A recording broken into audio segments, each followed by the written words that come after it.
नमस्कार, मैं अनुराधा सिंह और आप इस वक्त हैं मेरे साथ द पब्लिक इंडिया पर। द पब्लिक इंडिया पर हम आज से एक नए कार्यक्रम की शुरुआत कर रहे हैं जिसका नाम है द रिसर्च इंडिया। इस कार्यक्रम में हम आपके सामने दो तरह के रिसर्च लेकर आएंगे। पहला रिसर्च होगा हमारे देश के उन तमाम पीएचडी और रिसर्च स्कॉलर का जो कि अपने टाइम, एफर्ट और पैसों को लगाकर रिसर्च करते हैं, रिसर्च पेपर्स को पब्लिश करवाते हैं, मगर उसके बाद उन रिसर्च पेपर्स का क्या होता है, जिस काम के लिए वो रिसर्च करते हैं, जिस सोसाइटल इम्पैक्ट के लिए वो रिसर्च करते हैं, क्या हमारी सोसाइटी उसके कुछ प्रैक्टिकल बेनिफिट्स ले पाती है, क्या हमारी सरकारें उनसे कुछ काम ले पाते हैं उन रिसर्च पेपर्स को यूज करके सोसाइटी में किसी पॉजिटिव इम्पैक्ट को लाने के लिए। तो हम आपके सामने लेकर आएंगे देश के तमाम उन रिसर्च और पीएचडी स्कॉलर्स को, और वो अपने रिसर्च आपके सामने रखेंगे। हमारी ये कोशिश है कि एज अ सोसाइटी हम और आप हमारा जो इंटेलेक्चुअल रिजर्व है उसके मैक्सिमम बेनिफिट्स ले पाए और हमारे पीएचडी स्कॉलर्स और रिसर्चर्स के रिसर्च वेस्ट ना हो। दूसरा रिसर्च मैं आपके सामने लेकर आऊंगी इतिहास के पन्नों से।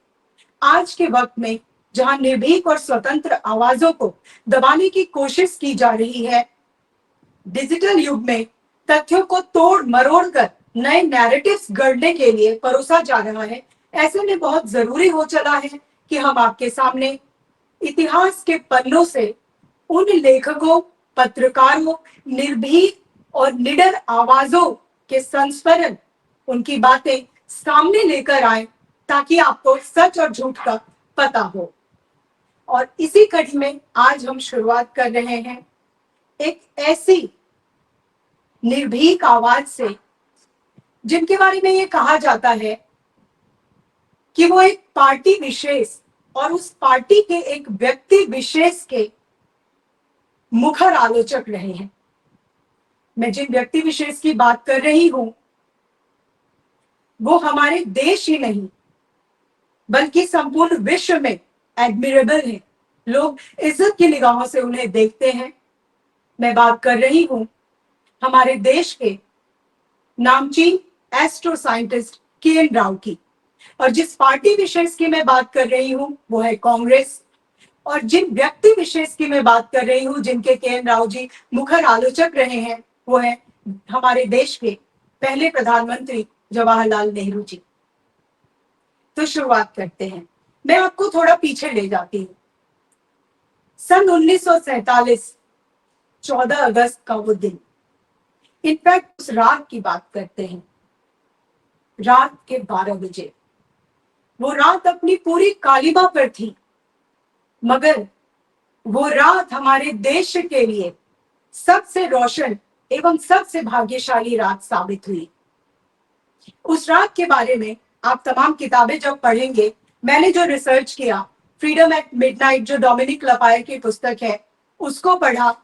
मैंने जैसा कहा डिजिटल युग में तथ्यों को तोड़ मरोड़ कर पेश करना आसान हो चला है, तो मैंने इंटरनेट को खंगाला और तमाम आर्टिकल्स पढ़े। मैं हैरान रह गई कि कुछ ऐसे अखबार के वेबसाइट्स, कुछ ऐसे मीडिया संस्थानों के वेबसाइट्स जिन्हें कहा जाता है कि वो देश के प्रीमियम इंस्टीट्यूट्स हैं, संस्थान हैं, उन्होंने कितना गलत लिखा हुआ है उस रात के बारे में। मैं आपको एक अखबार के वेबसाइट की बात बता रही हूं। उन्होंने लिखा कि कुछ ऐसी बातें थी कि 15 अगस्त का दिन ही अशुभ था, इसलिए 14 अगस्त को चुना गया था। ये सच्चाई नहीं है। आप अपने स्क्रीन पर जो पन्ना अभी देख रहे हैं वो के.एन. राव जी की पुस्तक का है। के.एन. राव, जैसा कि मैंने आपको कहा, कांग्रेस और जवाहरलाल नेहरू, तमाम जो कांग्रेस लीडर्स हैं, कांग्रेस परिवार है, कांग्रेस के नेता हैं, नेहरू परिवार है, उनके वो मुखर आलोचक रहे हैं। वो अपनी किताब में खुद लिखते हैं, मैं आपको सुनाती हूँ। के.एन. राव जी कहते हैं, बेशक नेहरू खुद को बहुत प्यार करते थे, मगर इसमें कोई शक नहीं कि वो अपने देश को सबसे ज्यादा प्यार करते थे। के राव जी अपनी किताब में आगे लिखते हैं, जैसा कि आप अपने स्क्रीन पर देख सकते हैं, कि महात्मा गांधी जो करिश्माई व्यक्तित्व के धनी थे, संत होने के साथ साथ पॉलिटिकल स्ट्रैटेजिस्ट थे, वो ये कहते हैं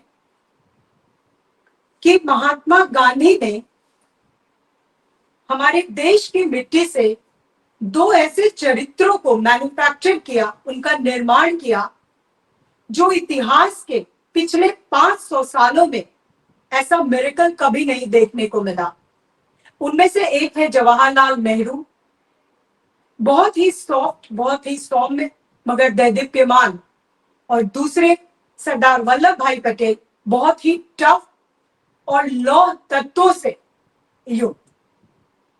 वो के एन राव जी इतनी आलोचना करने के बावजूद जवाहरलाल नेहरू के बारे में ये बातें कह रहे हैं, जिनके बारे में तमाम अखबार, तमाम उस समय के भी और आज के भी, और जो डिजिटल मीडिया है आप देखेंगे, उन पर वेस्टर्नर होने का आरोप लगाते हैं, उन पर यूरोपियन जो कल्चर है उसे फॉलो करने का, हमारे देश पर थोपने का आरोप लगाते हैं। तो हम वापस लौटते हैं इतिहास के उन पन्नों में जिनमें दर्ज है सन 1947 के 14 अगस्त की तारीख की वो कहानी, जो भारत भाग्य विधाता साबित हुई। मगर जो बातें आपके सामने रखी गई हैं कि पंडित नेहरू के ऊपर वेस्टर्न इन्फ्लुएंस था, वो यूरोपियन कल्चर को फॉलो करते थे, हमारे देश पर थोपते थे, मैं आज आपके सामने एक ऐसे रिसर्च को लेकर आई हूं कि ये सारी बातें आपको खुद मालूम पड़ेंगी कि कितनी गलत है और कैसे तोड़ मरोड़ कर उन्हें पेश किया गया।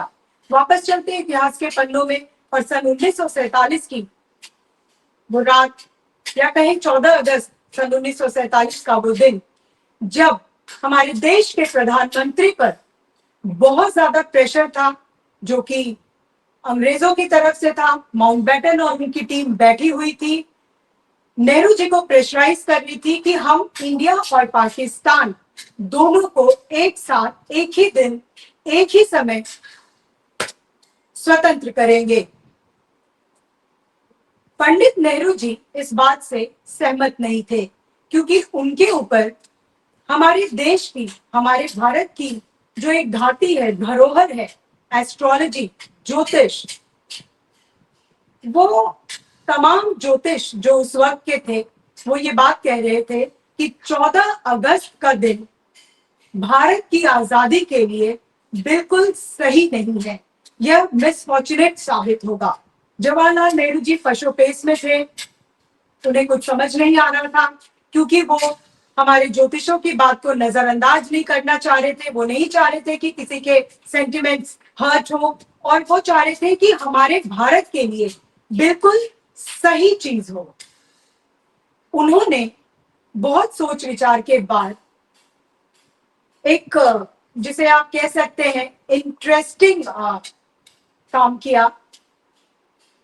उन्होंने क्या किया, तो असेंबली की, कॉन्स्टिट्यूएंट असेंबली की बैठक बुला ली 14 अगस्त 1947 को दोपहर 12 बजे, और वो असेंबली की बैठक को वो रात के 12 बजे तक चलाते रहे, जो कि वेस्टर्न टाइम के हिसाब से 15 अगस्त की तारीख हो जाती है।